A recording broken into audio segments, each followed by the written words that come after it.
사랑하는 성도 여러분, 안녕하십니까? 2020년 3월 8일, 벌써 3월 둘째 주일 아침이 밝았습니다. 오늘 주일 아침인데 여러분의 가정과 여러분의 심령 가운데 주일날 주신 하나님의 평안이 가득할 수 있기를 주님의 이름으로 축복합니다. 이제 영과 진리로 하나님 앞에 예배 드리도록 하겠습니다. 다 같이 묵도하시겠습니다. 하나님이여, 사슴이 시냇물을 찾기에 갈급함같이 내 영혼이 주를 찾기에 갈급하나이다. 내 영혼아, 내가 어찌하여 낙심하며 어찌하여 내 속에서 불안해하는가? 너는 하나님께 소망을 두라. 그가 나타나 도우심으로 말미암아 내가 여전히 찬송하리로다. 아멘. 사슴이 시냇물을 찾아 갈급함같이 우리의 영혼이 주님을 찾아 갈급합니다. 주여, 이 시간 이 예배를 흠양하여 주시고 이 나라 이 민족 가운데 드리워져 있는 재앙의 저주의 권세를 물리쳐 주시옵소서. 이 시간 모든 어려움을 뒤로하고 주님 앞에 나와 예배합니다. 행신 임마누엘 주의 모든 백성들이 온 가족과 더불어 예배드리는 이 시간 주님이 역사하여 주시고 영상이지만 하나님의 신령한 음성을 듣게 하여 주시며 하나님의 은총을 체험하는 시간이 되게 하여 주옵소서. 또 하루속히 교회에 모여서 예배할 수 있는 은혜를 베풀어 주시옵소서. 예수님의 이름으로 간절히 기원드리옵나이다. 아멘.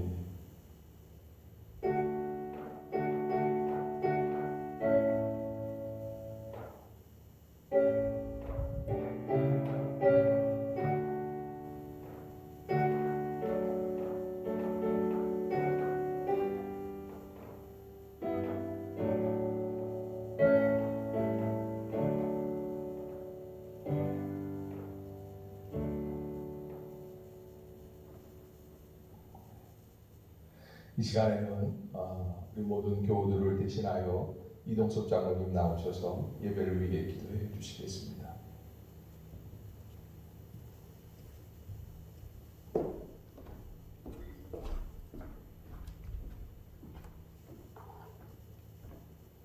함께 기도드리시겠습니다.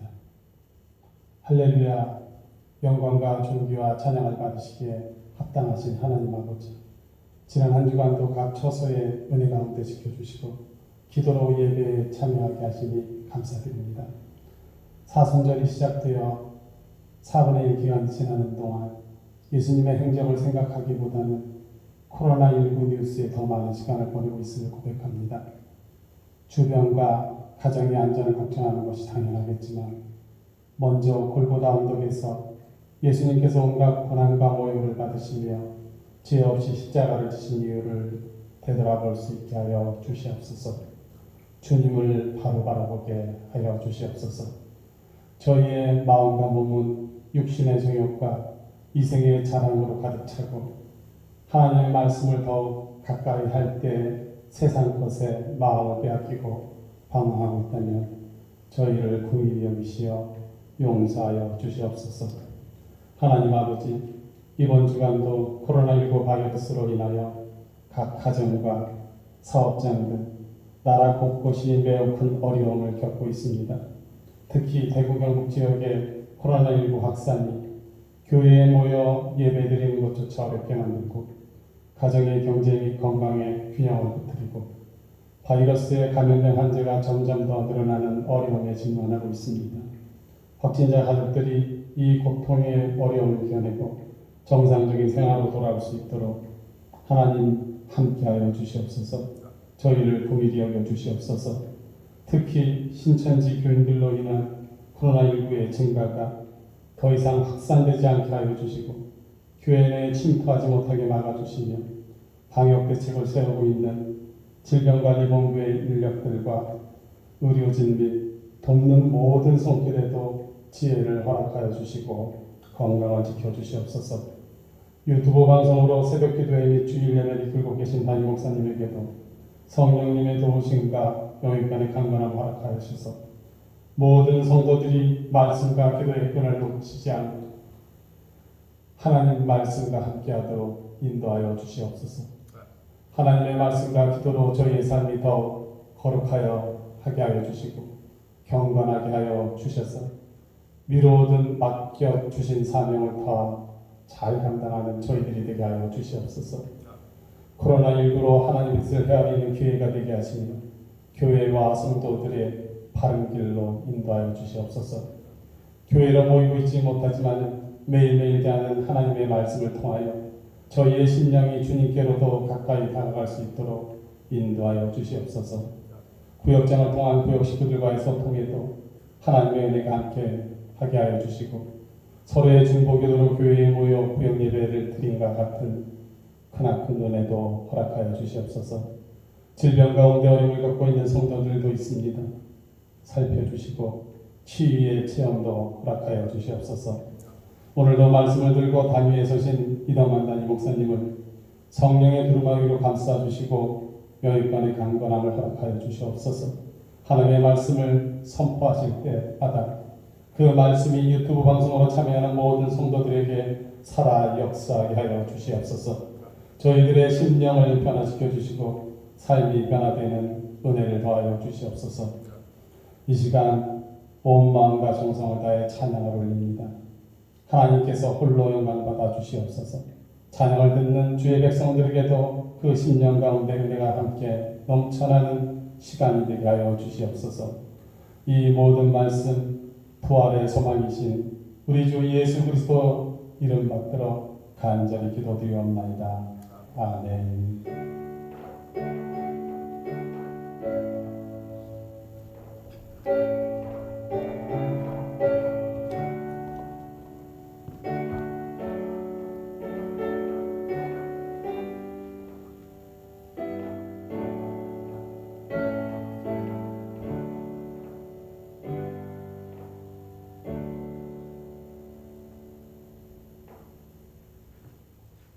오늘 복된 주일 아침 우리에게 주시는 하나님의 축복의 말씀입니다. 본문은 창세기 40장 6절로 8절입니다.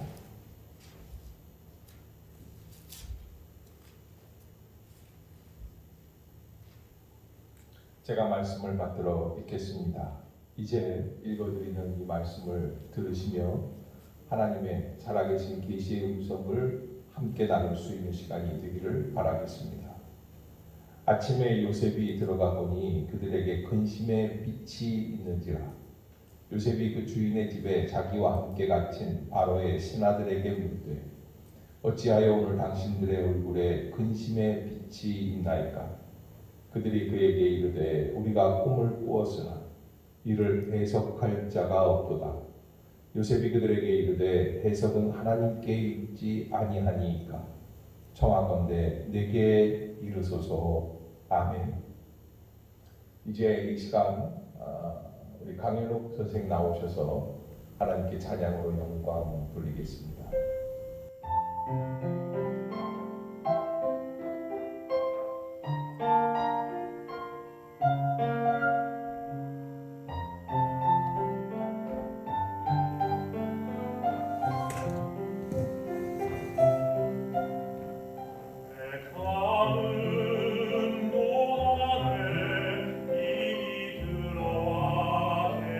예수님 나보다 앞서 나를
아멘. 귀한 찬양 하나님이 기뻐 받아 주시는 줄로 믿습니다. 우리 옆에 있는 가족들과 함께 이렇게 나눴으면 좋겠습니다. 이 예배가 당신에게 큰 축복이 되기를 바랍니다. 자, 이제 오늘 제목은 해석은 하나님께 있습니다. 해석은 하나님께 있습니다. 라는 제목입니다. 제가 본문을 다시 한번 읽어드리도록 하겠습니다. 아침에 요셉이 들어가 보니 그들에게 근심의 빛이 있는지라. 요셉이 그 주인의 집에 자기와 함께 갇힌 바로의 신하들에게 묻되 어찌하여 오늘 당신들의 얼굴에 근심의 빛이 있나이까. 그들이 그에게 이르되 우리가 꿈을 꾸었으나 이를 해석할 자가 없도다. 요셉이 그들에게 이르되 해석은 하나님께 있지 아니하니까 청하건대 내게 이르소서. 아멘. 다람쥐 이야기를 한번 하겠습니다. 늦가을이 되면 다람쥐가 바빠진다고 합니다. 도토리를 따서 저장해 놓기 위함이라고 하는데요. 이 다람쥐가 손에 도토리를 이렇게 들고는 이 습관이 있어요. 땅에 묻기 전에 하늘을 바라본다고 해요. 어떤 분들은 다람쥐가 하나님께 감사드린다라고 얘기하지만 사실은 다람쥐에게는 다른 생각이 있다고 합니다. 바로 내가 어느 하늘 밑에다가 그 도토리를 숨겨놨나 하는 거예요. 그러니까 하늘을 보고 구름이 이렇게 생겼구나. 그리고서는 가서 그 땅에다가 다람쥐가 도토리를 묻어놓는다고 합니다. 그런데 겨울이 되면 다람쥐는 깜빡 자기가 묻어놓은 그 자리를 잊어버리게 된다고 합니다. 사실 그렇죠. 하늘을 보고 땅을 묻었으니 어느 하늘 밑인지 알 수 있겠습니까? 그런데 재미있는 거는 다람쥐는 그렇게 열심히 저장을 해놨는데 다람쥐가 묻어놓은 그 도토리를 저장할 줄 모르는 다른 짐승들이 먹게 된다는 그런 이야기가 있습니다.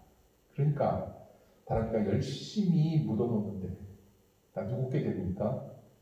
저축하지 못한 짐승들도 함께 먹고 사는 길이 열리는 것이죠.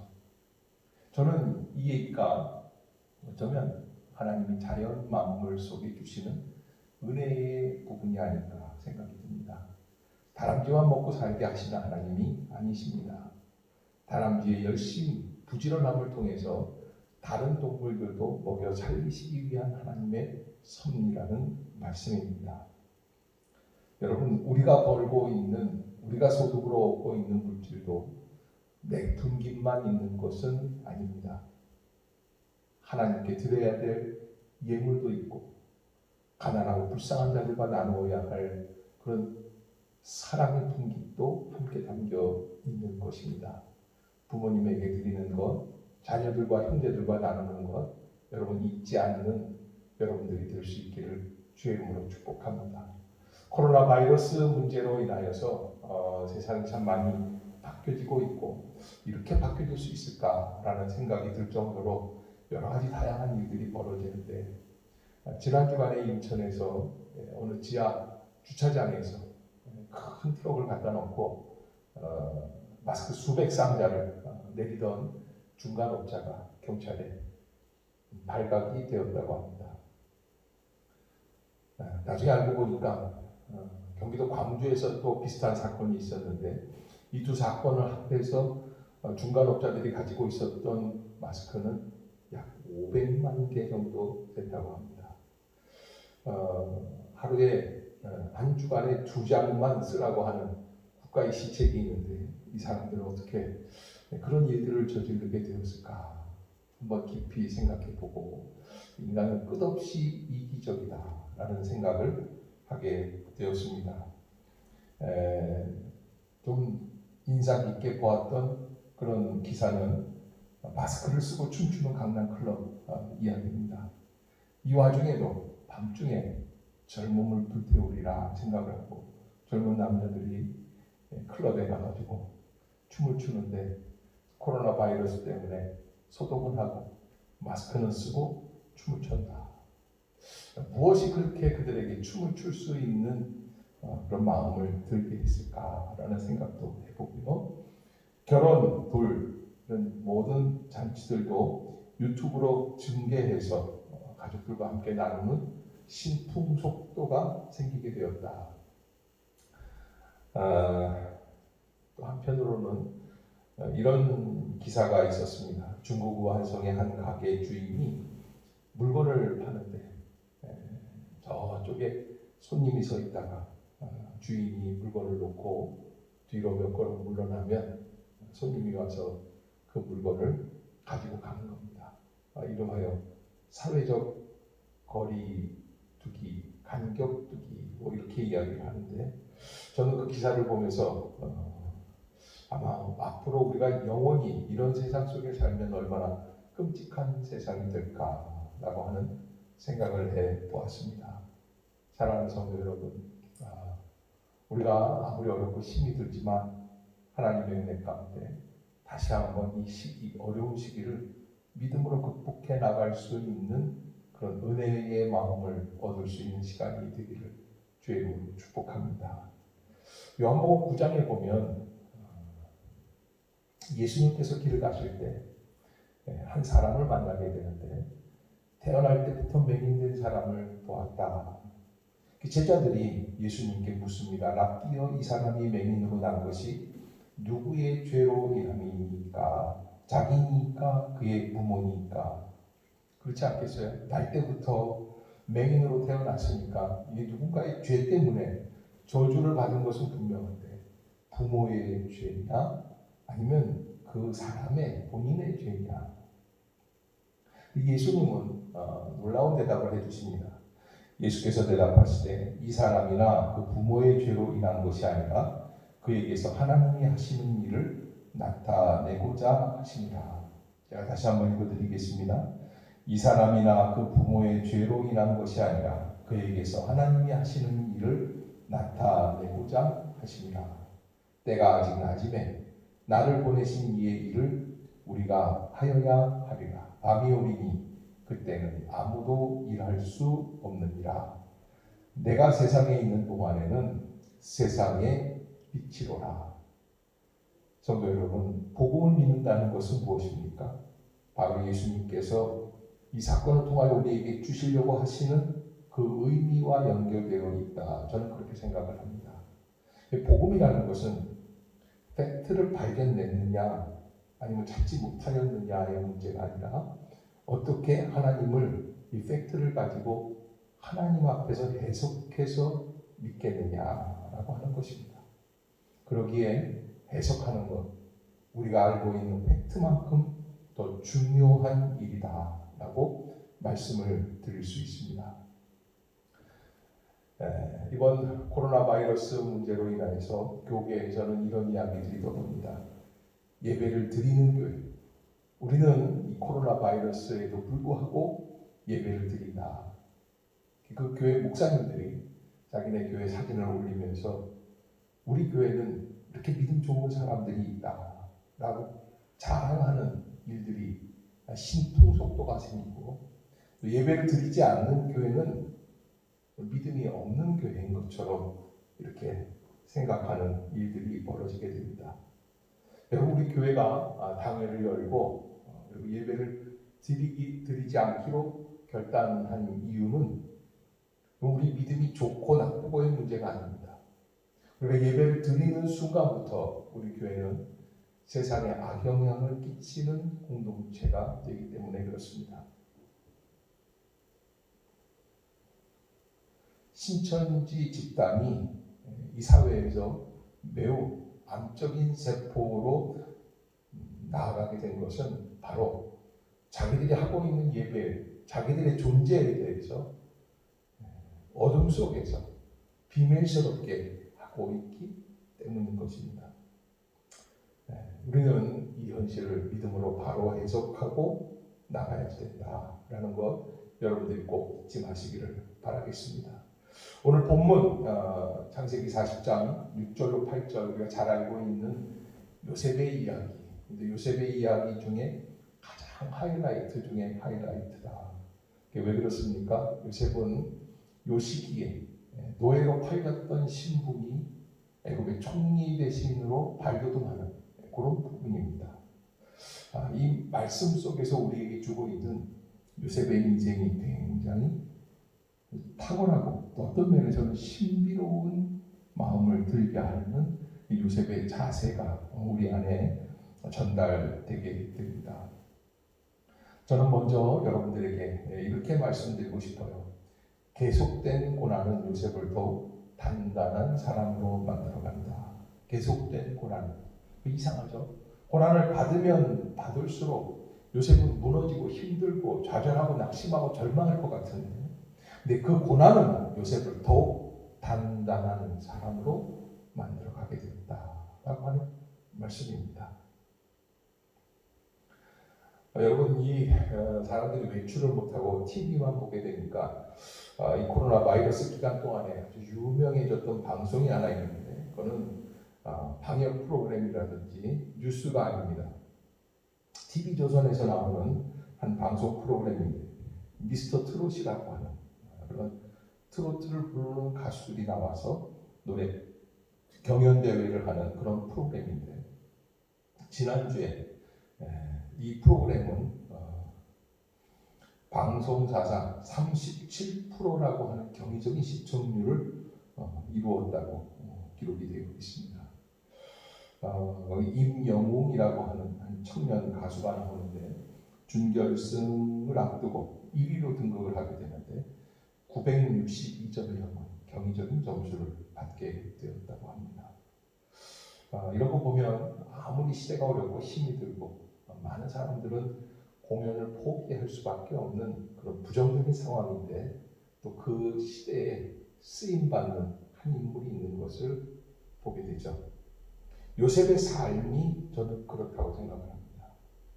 하나님께서 시작하신 구원의 역사는 아브라함을 통해서 이제 아브라함의 아들 이삭, 이삭의 아들 야곱, 야곱의 아들 요셉에게까지 전달이 되고 있는 가운데 있습니다. 그런데 이 구원의 섭리 속에서 쓰임받는 요셉, 12아들 가운데 왜 하필이면 요셉일까?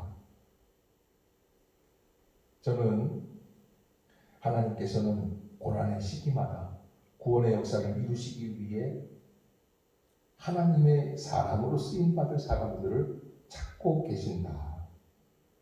요셉은 형들에게 버림받았습니다. 애국 보디발 바로 왕의 시위대장의 집에 노예로 팔려갑니다. 그러네 그 가운데 그 집에서 보디발 시위대장인 보디발과 그의 부인에게 또다시 한번 버림을 받습니다. 그 집들에 있는 감옥에 갇히게 되고 지금은 바로 왕의 측근으로 있다 쫓겨난 술 맡은 관원장, 떡 맡은 관원장을 돌보는 사람이 됩니다. 그럼에도 불구하고 이 어려운 역경 수없이 다가오는 그런 고난의 파도 앞에서 요셉은 아직도 성실함을 포기하지 않고 점점 더 단단한 인격으로 성장해 나가는 것을 보게 됩니다. 우리나라 조선 말기에 있었던 한 사람의 이야기가 있습니다. 17살 때 시집을 갔는데 19살에 남편이 죽습니다. 2년 만에 시집가서 남편이 죽고 그 충격에 여인은 머리를 다 깎아버리고 그리고 무엇인가 결단한 듯 서울로 상경해서 어느 부잣집에 가정부로 들어가게 되고 그 집에 들어가서 주인에게 사정을 해서 부탁을 해서 두 가지를 허락을 받는데 한 가지는 낮에는 일하고 밤에는 학교 가게 해달라는 거예요. 그래서 당시에 이화 여전이라고 하는 학교에 가서 공부를 하게 되고 또 한 가지는 교회 주일날 가게 해달라는 그런 요청을 해서 허락을 받았다고 합니다. 이렇게 주경야독을 하여서 나중에 이 자매를 일본에게까지 유학을 갔다 오게 하고 그렇게 해서 쓰임받는 인물로 준비되었는데 이후에 해방이 된 뒤에 이 여인은 대학교를 하나 설립하게 되는데 바로 숙명여대 초대 학장이 되었던 임숙재 선생님의 이야기라고 합니다. 그는 늘 제자들에게 이런 이야기를 남겼는데 성공하기를 원하십니까? 그러면 환경을 극복하십시오라는 말을 남겼다고 합니다. 저는 이 임 선생님의 말이 틀리지 않는다 생각이 되는데 돈이 많은 사람은 전략을 잊어버리고 재산을 탕진하게 되고 지위가 높으면 절제를 모르고 권력을 잃어버리게 되고 명성을 누리다 보면 지조를 잃어버리게 되고 그래서 인간이라고 하는 존재는 고난이 없는 것보다는 고난을 잘 이겨낼 때 능력을 발휘하는 존재가 된다. 그래서 고난을 이겨내지 못하면 자신을 망치게 되고 행운이 다가와도 이를 소화하지 못하는 밟히는 인생이 될 수밖에 없다라고 말할 수 있습니다. 시편 119편에서 시편 기자는 이런 말씀을 우리에게 남깁니다. 고난당하는 것이 내게 유익이라. 이로 말미암아 내가 주의 율례들을 배우게 되었나이다. 주의 입의 법이 내게는 천천금은보다 좋으니이다. 주의 손이 나를 만들고 세우셨사오니 내가 깨달아 주의 계명들을 배우게 하소서. 아멘. 오늘 본문에서 요셉은 고난을 당하면 당할수록 배반을 당하면 당할수록 형제에게 당한 아픔이 있는데 주인에게 당한 아픔이 있는데도 불구하고 그 아픔 속에서 쓰러져서 울고 불고 낙심하고 좌절하는 것이 아니라 고난당하는 것이 내게 유익이라 다시 오뚜기처럼 일어서고 있는 요셉의 모습을 보게 됩니다. 그는 이미 사람들에게 버림받아 지하 감옥까지 들어가는 존재가 되었지만 그러나 이른 아침 그는 다시 일어나서 자기가 맡겨진 일들을 감당하기 위해 감옥 안으로 들어가는 모습을 보게 됩니다. 아침에 요셉이 들어가 보니 사랑하는 성도 여러분, 고난이 인간을 단단하게 만들어가는 과정입니다. 그러기에 이 고난 속에서 무릎을 꿇지 않고 일어설 수 있는 믿음의 성도들이 다 될 수 있기를 주의 이름으로 축복합니다. 오늘 본문에서 한 가지 신비로운 것은 그 어려운 와중에 요셉은 사람들에게 긍정적인 모습을 가지고 다가가고 있습니다. 오늘 6절에 이렇게 기록이 되어 있습니다. 아침에 요셉이 들어가 보니 그들에게 근심의 빛이 있는지라. 사실 술 맡은 관원장, 떡 맡은 관원장, 그리고 요셉, 이 세 사람을 놓고 보면 누구의 삶의 무게가 가장 힘이 들까 한번 생각을 해보았습니다. 누가 가장 비참한 사람입니까? 누가 저주를 받은 사람입니까? 누가 재수가 없는 사람입니까? 아마 세 사람 중에 단연 요셉이라고 할 수 있습니다.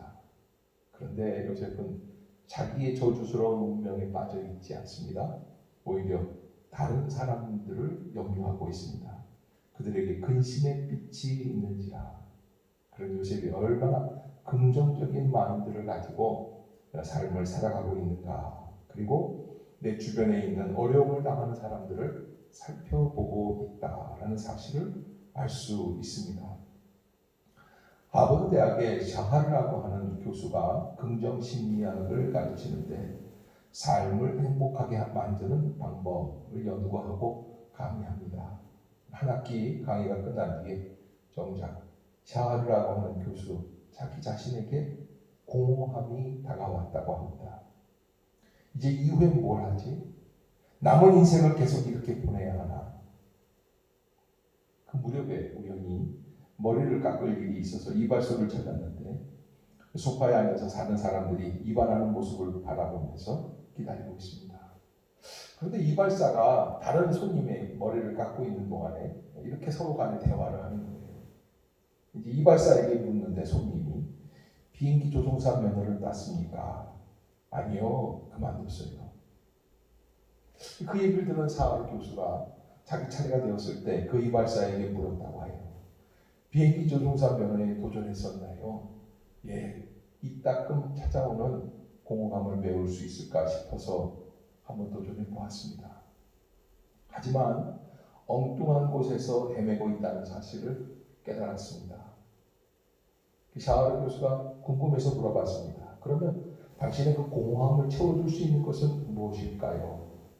저는 바로 여기에 있는 작은 일들, 소소한 일들, 그것들이 나를 채우는 일이라고 하는 것을 깨달았습니다. 그게 뭡니까? 평범한 일상이죠. 가정에 들어가서 아이들과 시간을 보내고 음악을 듣고 바닷가로 바람 쐬러 가는 순간들, 손님과 대화하는 지금 이 시간에도 좋습니다. 가만 듣고 보니 사하르 교수가 지난 학기 내내 학생들에게 강조해서 가르쳤던 것들인데 자기 마음속에서는 그것이 진심으로 와닿지 않았던 것입니다. 그 순간에 깨닫고 가벼운 마음으로 이발소를 나설 수 있다고 합니다.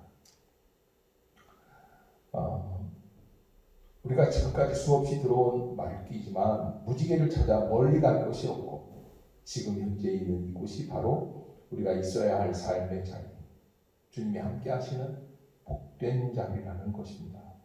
이번 코로나 바이러스를 통하여서 제가 뼈저리게 느끼고 있는 것이 있습니다. 매주일 하나님 앞에 나와 예배하는 것, 매일 새벽에 나와 기도하는 것, 수요일마다 말씀 듣는 것, 금요일에 와서 부르짖는 것, 이건 하나님이 주신 기적 중에 기적이었다라고 하는 사실입니다. 우리가 하나님께서 우리에게 인생에 베풀어 주신 이 순간순간을 긍정으로 받아들이지 않는다면 우리의 인생의 진정한 축복은 발견할 수 없게 된다는 것입니다. 워싱턴 대학의 존 고트먼 교수는 부부의 행동을 단 3분 만에 파악하는 그런 방법을 만들어 보았다. 이론이 있어요. 그 연구 결과에 따르면 부정적인 태도 중에서 4가지 유형, 특별히 파괴적인 영향력을 밝히는 그런 것들이 있는데 비판, 방어, 모욕, 그리고 장벽이 4가지라는 겁니다. 예를 들어서 이것 좀 봐라고 부부가 한 사람이 얘기했을 때 파트너가 어떤 반응을 보이는가, 맞장구를 쳐주는가 아닌가에 따라서 이 두 사람은 앞으로 이혼을 할 수 있는지 없는지를 예측할 수 있다는 겁니다.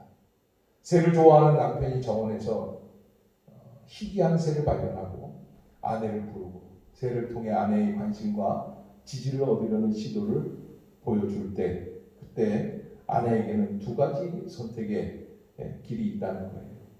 돌아보고 그리고 관심을 갖는다든지 아니면 그 남편의 부름에 무시하는 선택이 있을 수 있다는 것입니다. 대수롭지 않은 이 상황이 두 사람의 관계가 얼마나 건전한지 말해줄 수 있다고 합니다.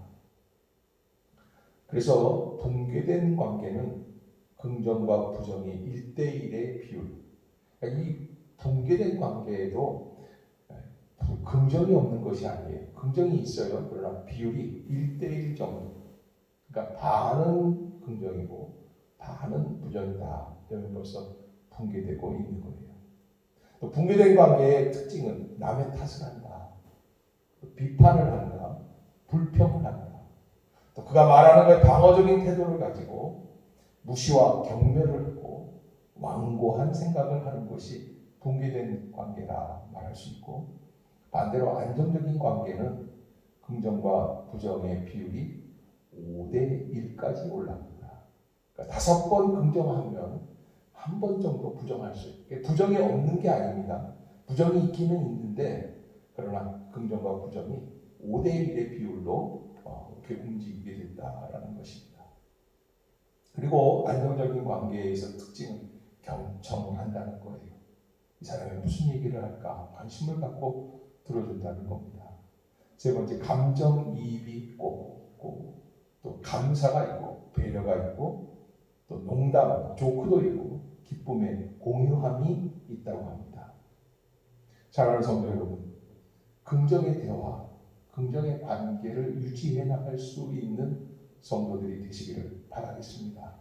우리는 기분이 좋아야, 관계가 좋아야, 상황이 좋아야 이런 판국에 긍정이고 부정이 어디 있느냐, 살아남는 사람이 산다라는 말이 있지만 그러나 그렇지 않습니다.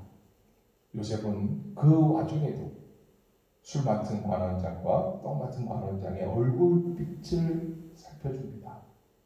그들에게 근심의 빛이 있었다. 이것을 잡고 들어가서 요셉은 그들의 삶, 그들의 마음을 살펴주었던 것입니다. 7절에 보면 요셉이 그 주인의 집에 자기와 함께 갇힌 바로의 신하들에게 묻되 어찌하여 오늘 당신들의 얼굴에 근심의 빛이 있나이까. 대부분 나도 살기가 어려운데 나도 겨우겨우 간신히 살고 있는데 라는 생각이 있을 텐데 요셉은 그렇지 않고 나의 삶에서 그 다음에 내 앞에 있는 사람들에게로 옮겨가는 것이죠. 특별히 옆에 사람이 행복해야 내가 행복해진다라는 것. 여러분들이 꼭 잊지 마시기를 주의 이름으로 부탁합니다. 놀라운 대답이 나와요. 8절에 보면 그들이 그에게 이르되 우리가 꿈을 꾸었으나 이를 해석할 자가 없도다.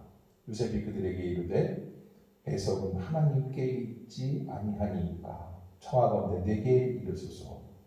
한 번 더 말씀드리겠습니다. 해석은 하나님께 있지 아니하니까. 맞습니다. 해석은 하나님께 있다는 것입니다. 하나님이 오셔서 이 시간에 해주시겠다는 게 아닙니다. 하나님을 의지해서 해석하겠다는 겁니다. 더 나아가서 하나님 믿는 믿음 안에서 해석하겠다는 겁니다. 오늘 말씀의 결론인데 여러분 가만히 생각해 보세요. 하나님이 계시다면, 하나님이 역사하신다면 그러면 요셉을 이렇게 내버려 두시는 게 맞습니까? 형제들에게 배반받게 하시고 또 노예로 팔려간 집에서 그 주인들에게 배신당하게 하시고 그리고 결국에는 애굽의 감옥에 갇히게 하시는 게 맞는 일입니까? 그런데 그럼에도 불구하고 요셉은 신비로운 사실이 하나 있는데 하나님을 믿는 믿음을 잃지 않았다는 것입니다. 그리고 지금 술 맡은 관원장, 떡 맡은 관원장 앞에서 무슨 이야기를 하느냐면 이를 해석할 자가 없다고 얘기하는 사람들 앞에서 요셉은 그들에게 이르되 해석은 하나님께 있지 아니하니까 청하건대 내게 이르소서 말씀하고 있는 겁니다. 이 말씀은 사실 고난당하는 이스라엘 사람들, 고난을 당하는 모든 주님을 믿는 세상 그리스도인들에게, 또 지금 코로나 바이러스로 괴로움을 당하고 있는 우리 모두에게 이 사건을 어떻게 해석해 나가야 하느냐, 바로 해석은 하나님께 있지 아니하니까 청하건대 내게 이르소서. 요한복음 9장에서 예수님께서 길 가다가 만난 날 때부터 소경으로 맹인으로 태어난 사람에 대한 말씀에 대해서 제자들이 묻지 않습니까? 라비여, 이 사람이 맹인으로 난 것이 누구의 죄로 인함입니까? 그때 예수님이 이 사람이나 그 부모의 죄로 인한 것이 아니라 그에게서 하나님이 하시는 일을 나타내고자 하십니다. 여러분, 이게 누구의 죄냐? 행정부가 잘못한 거냐? 신천지가 잘못한 거냐? 지금 예배를 드리고 교회에 모이는 사람들이 믿음이 좋은 사람들이냐? 예배를 드리지 않는 사람들은 믿음이 없는 사람들이냐? 이런 이야기를 할 때가 아니라 생각이 됩니다. 해석인데 하나님을 기억합시다. 이 사람이나 그 부모의 죄로 인한 것이 아니라 그에게서 하나님이 하시는 일을 나타내고자 하신다. 복음을 믿는다는 것, 다시 한번 말씀드리면 예수님이 우리에게 알려주신 이 해석의 비밀을 가지고 나아가는 것입니다. 때가 아직 낮음에 나를 보내신 이의 일을 우리가 하여야 하리라. 밤이 오리니 그때는 아무도 일할 수 없느니라. 하나님이 쉬지 않고 일하시는 이 시간을 기억하시기를 바랍니다. 내가 세상에 있는 동안은 세상의 빛이로라 말씀해 주시는 예수님의 말씀을 붙들고 현재의 고난을 이겨나갈 수 있는 성도들이 될 수 있기를 주의 이름으로 부탁합니다. 반드시 하나님은 이 시간을, 이 시대를, 이 어려움을 이겨나갈 수 있는 열쇠를 갖고 계시는 줄로 믿습니다. 그러기에 요셉은 바로 그 하나님을 잃어버리지 않고 이르되 내가 아니라 하나님께서 대답해 주시지 않겠습니까? 그런데 여러분, 놀라운 고백이 하나 더 남아있어요. 40장에서 술 맡은 관원장과 떡 맡은 관원장에게 말하던 이 요셉이 그 다음 장 41장에 가서는 애굽의 왕 바로에게 가게 되고 바로 왕의 꿈을 해석하는데, 내가 듣기로 네가 꿈을 잘 해석한다고 하더라. 그때 요셉이 41장 16절에서 바로에게 대답하여 이르되 내가 아니라 하나님께서 바로에게 편안한 대답을 하시리이다. 내가 아니라 하나님께서 바로에게 편안한 대답을 하시리이다. 그 하나님이 어떤 하나님이십니까? 요셉을 고난의 한 복판에 세워놓으신 하나님이신데, 그러나 요셉은 그 하나님을 오히려 믿고 의지하고 있는 것을 보게 됩니다.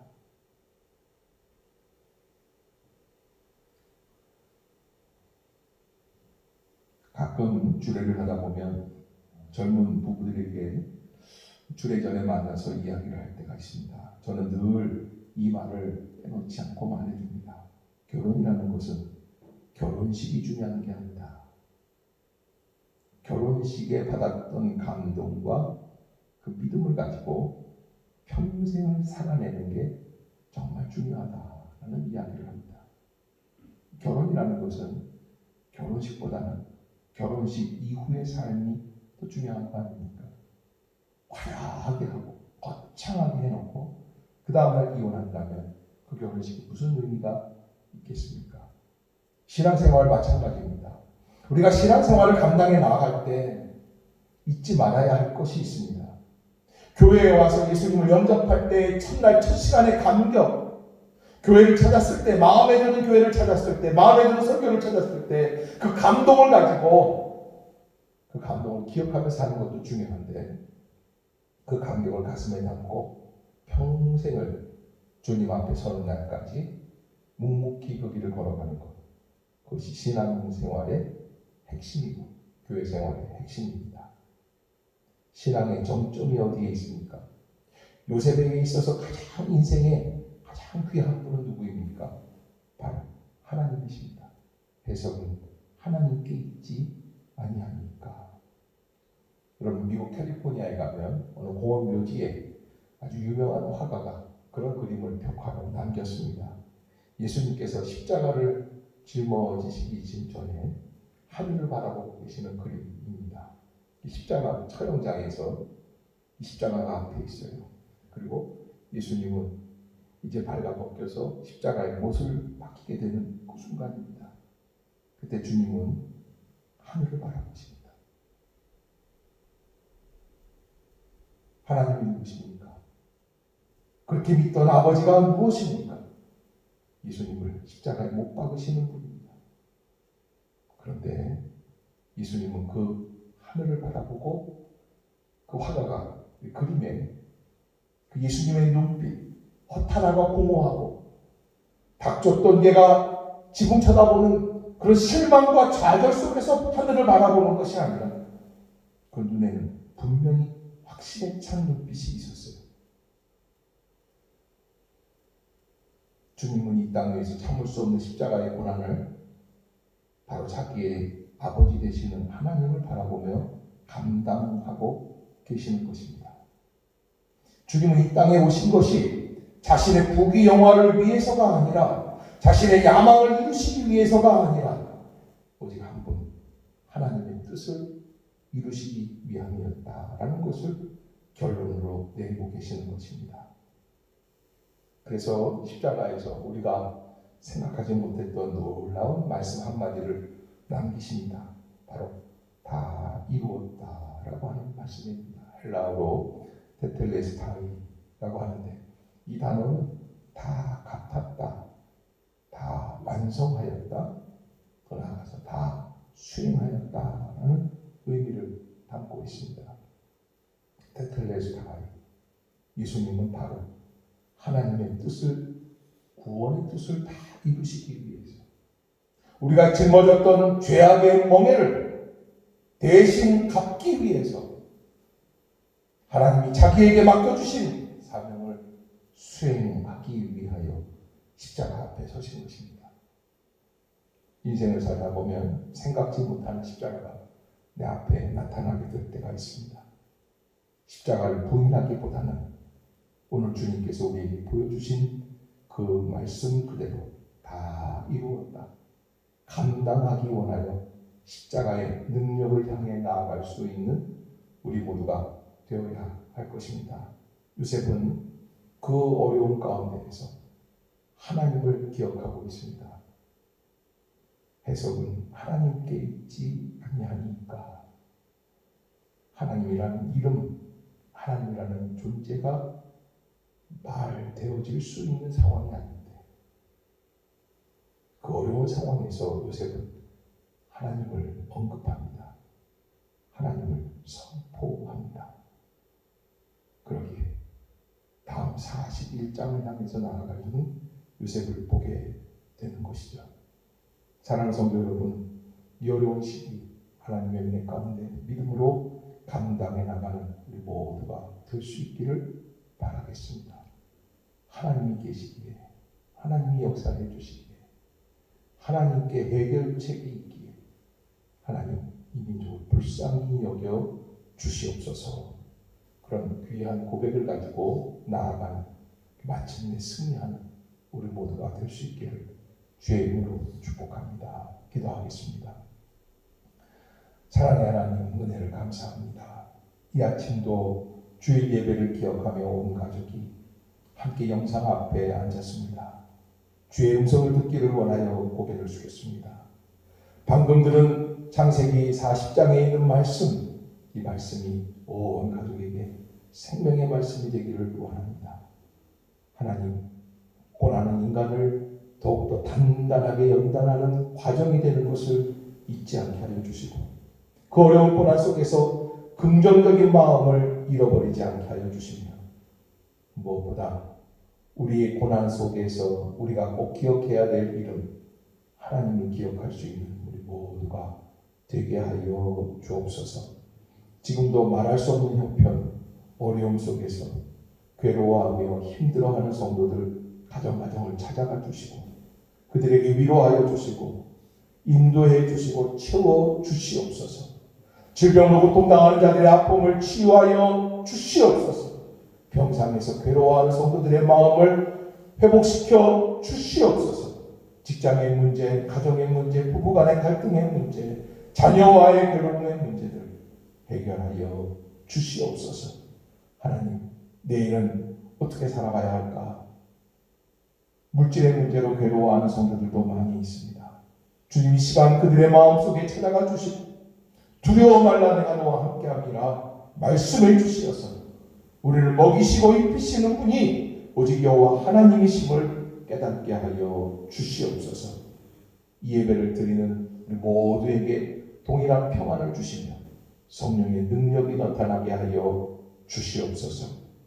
특별히 이 나라 이 민족 위기 속에서 쓰러지지 않게 하여 주시고 오뚜기처럼 다시 일어설 수 있는 민족이 되게 하여 주시옵소서.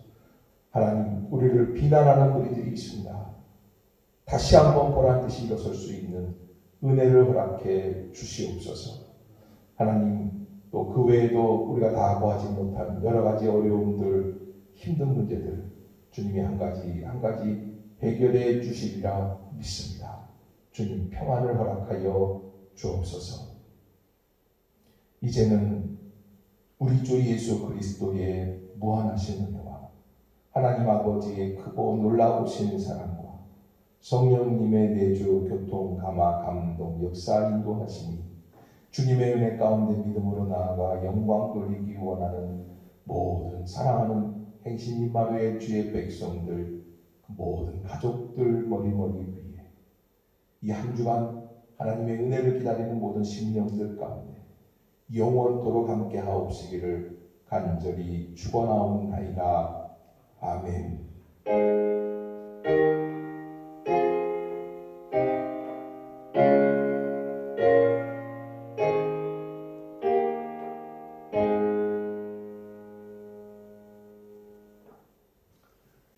자, 여러분 예배를 마쳤습니다. 평안한 하루가 되시길 바라고 또 이 한 주간도 믿음으로 승리하는 그런 한 주간이 될 수 있기를 주님의 이름으로 부탁하고요.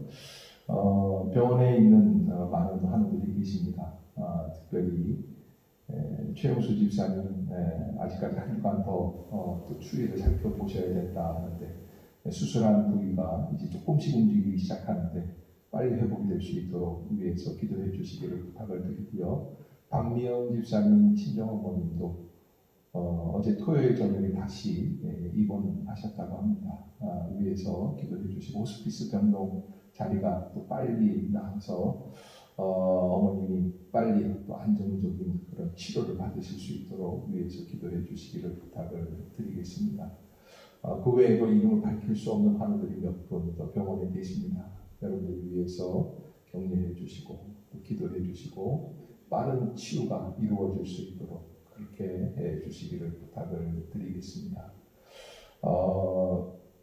이제 다음 주에는 꼭 모여야 되겠다 생각이 드는데 여러분들도 꼭 기도해 주시기를 부탁을 드리겠습니다. 우리 모두가 하나님의 은혜 가운데 평안하고 복된 한 주간 보내실 수 있기를 한 번 더 부탁을 드리겠습니다. 여러분 사랑합니다. 평안하시기 바랍니다.